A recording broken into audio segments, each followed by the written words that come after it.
Continuing to believe that your voice was stolen due to your childhood sexual abuse is directly contributing to your inability of having the sex life that you want.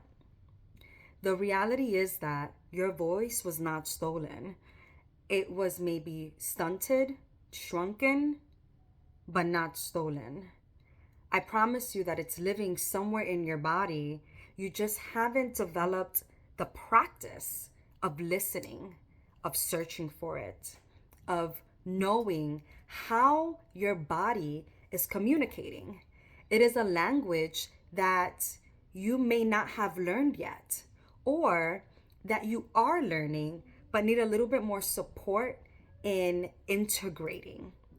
You see, when we go into adulthood with this idea that our voices were stolen, the very thing, quite literally, that we need in the bedroom to support us in having pleasurable experiences, if you go in thinking that you don't even have one, it's going to be difficult to then develop that skill from a place of even a sliver of confidence.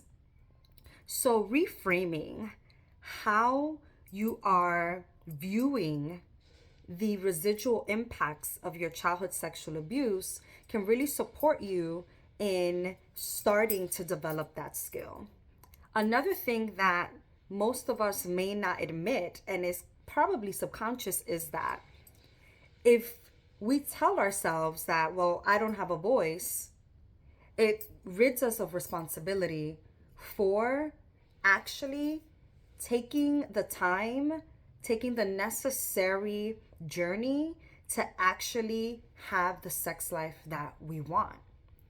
It almost signals to us, well, I wasn't the one who did this harm. Why should I then still be suffering for it?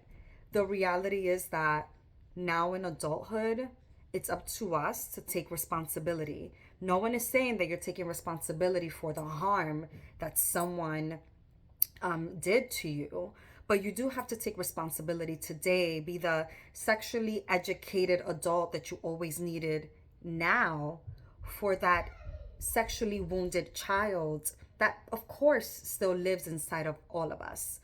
But to think that that child doesn't have a voice is doing a disservice.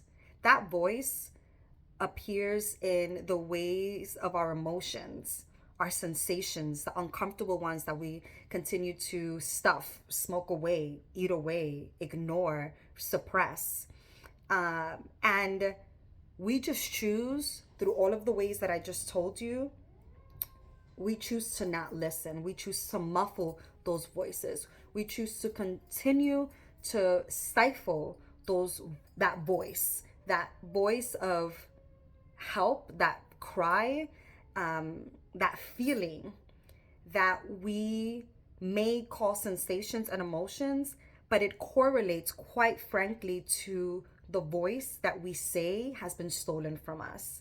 So if in adulthood we continue to conspire against ourselves and conspire against our silence, then it's familiar to our bodies, and unfortunately, it's what has kept us safe for so long. And now, when we have to take responsibility for that voice, when we want to develop that voice, we want to develop that skill of listening internally and communicating externally what we know to be true, then that takes investment. That takes a level of uncomfortability. It takes responsibility.